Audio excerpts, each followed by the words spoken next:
Hello everyone, good morning to all of you. Welcome to SMSS global. दोस्तों, आज है 9 सितंबर।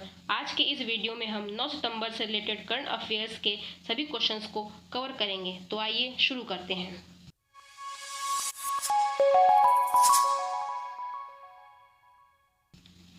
हाल ही में किस ऑस्कर विजेता का निधन हुआ है? ऑस्कर विजेता का निधन हुआ है। Option B, Jiri मेंजल।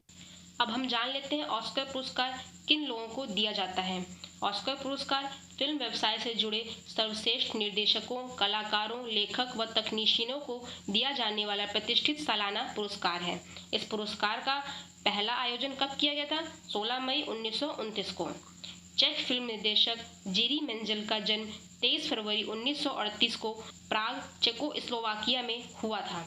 इनकी पहली feature film closely watched trains ने 1968 में सर्वप्रथम विदेशी भाषा की फिल्म के लिए अकादमी पुरस्कार जीता था। अब इनका निधन कब हुआ था?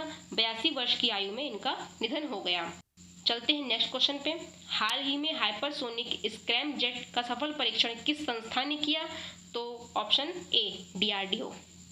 अब DRDO की बात है तो हम चलते हैं DRDO के फुल फॉर्म पे। इसका फुल फॉर्म है defence research and development organisation. इसकी स्थापना कब हुई थी? 1958 को। इसका हेडक्वार्टर कहाँ पे है? न्यू दिल्ली। तो रक्षा की बात जान लेते हैं रक्षा मंत्री कौन है। तो हमारे रक्षा मंत्री हैं राजनाथ सिंह और यह संस्था रक्षा के क्षेत्र में कार्यरत है। अब जानते हैं कि हाइपरसोनिक का क्या तात्पर्य है। यह सुपरसोनिक से भी 5 गुना अधिक तेज है। भारत में स्केट जेट तकनीक का उपयोग करने वाला ये दुनिया का चौथा देश है। भारत चौथा देश बन चुका है। अब चौथा देश है तो हमको पता होना चाहिए कि पहले, दूसरे, तीसरे नंबर पे कौन है।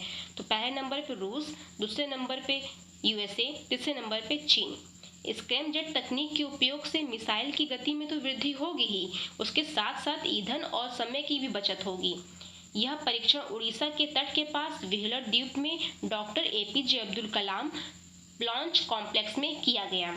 अब नेक्स्ट क्वेश्चन पे चलते हैं। हाल ही में FADA के नए अध्यक्ष कौन बने? Option B, Venkatesh Gulati. FADA तो अब फुल फॉर्म जान लेते हैं, federation of automobile dealers association. FADA ने विकेश गुलाटी को अपना 35वां अध्यक्ष नियुक्त किया। विकेश गुलाटी वर्तमान अध्यक्ष आशीष हर्षराज काले का स्थान लेंगे। तो ये कौन से अध्यक्ष बन रहे हैं? 35वें अध्यक्ष। अब इनके पहले कौन थे? आशीष हर्षराज काले। नेक्स्ट क्वेश्चन पे चलते हैं। हाल ही में सरकार द्वारा मानसिक स्वास्थ्य पुनर्वास की शुरुआत की गई जिसका नाम था किरण। क्या था? किरण। सामाजिक न्याय और आधिकारिकता मंत्रालय ने एक टोल फ्री मानसिक स्वास्थ्य पुनर्वास हेल्पलाइन सेवा किरण का शुभारंभ किया। किसका? किरण का। इस हेल्पलाइन का विशेष कार्य कोविड महामारी के दौरान बढ़ती मानसिक बीमारियों की घटनाओं को देखते हुए शुरू किया गया। यह हेल्पलाइन मानसिक रूप से बीमार व्यक्तियों को राहत पहुंचाएगी। चलते हैं नेक्स्ट क्वेश्चन पे। हाल ही में अंतर्राष्ट्रीय साक्षरता दिवस कब मनाया गया? तो ऑप्शन है मेरा 8 सितंबर। प्रत्येक वर्ष 8 सितंबर को विश्व स्तर पर अंतर्राष्ट्रीय साक्षरता दिवस मनाया जाता है। यह दिन व्यक्तियों, समुदाय और समाजों के लिए साक्षरता के महत्व, अधिक साक्षर समाजों के लिए गहन प्रयासों की आवश्यकता के बारे में जागरूकता फैलाने के लिए मनाया जाता है।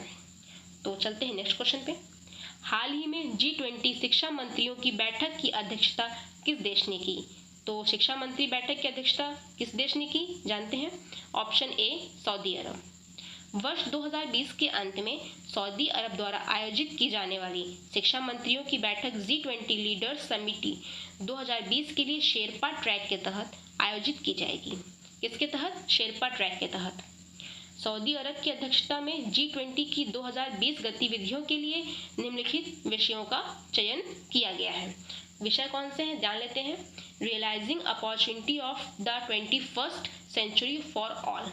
इस बैठक की अध्यक्षता सऊदी अरब के शिक्षा मंत्री डॉक्टर हमद अल असीख ने की, जहां भारत का प्रतिनिधित्व भारत के केंद्रीय शिक्षा मंत्री रमेश पोखरियाल निशंक ने की। इससे हमें यही पता चल गया कि भारत के केंद्रीय शिक्षा मंत्री रमेश पोखरियाल निशंक हैं।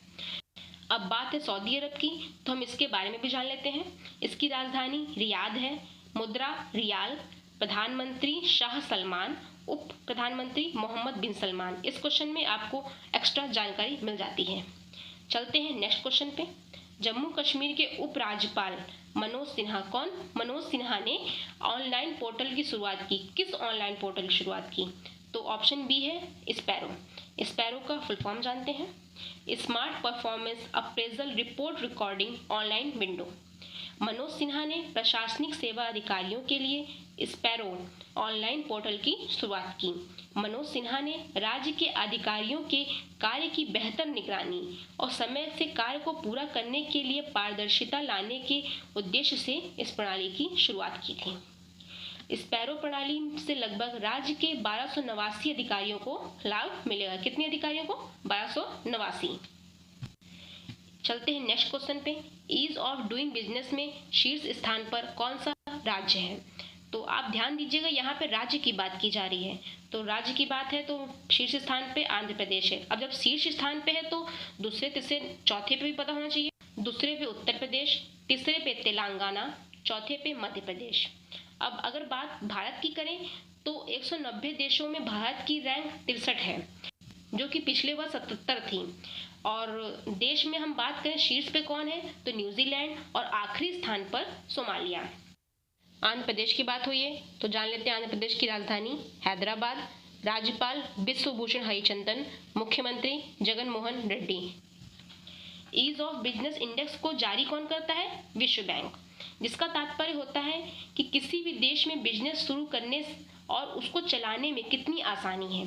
इस इंडेक्स को विभिन्न देशों में कारोबारी नियमों और प्रशासनिक अनुमति के सरलीकरण को ध्यान में रखकर तैयार किया जाता है। तो दोस्तों, ये थे आज के करंट अफेयर्स के क्वेश्चन। अब चलते हैं क्वेश्चन ऑफ द डे। उससे पहले हम जान लेते हैं कल के क्वेश्चन का सही जवाब।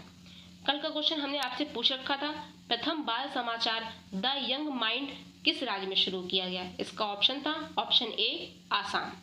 अब क्वेश्चन ऑफ द डे, हाल ही में किसे SIAM का नया अध्यक्ष बनाया गया? आप लोग इसका जवाब हमें कमेंट बॉक्स में बताएं। अगर आपको हमारा वीडियो अच्छा लगा हो तो हमारे चैनल को सब्सक्राइब, लाइक और शेयर करना ना भूलें। धन्यवाद।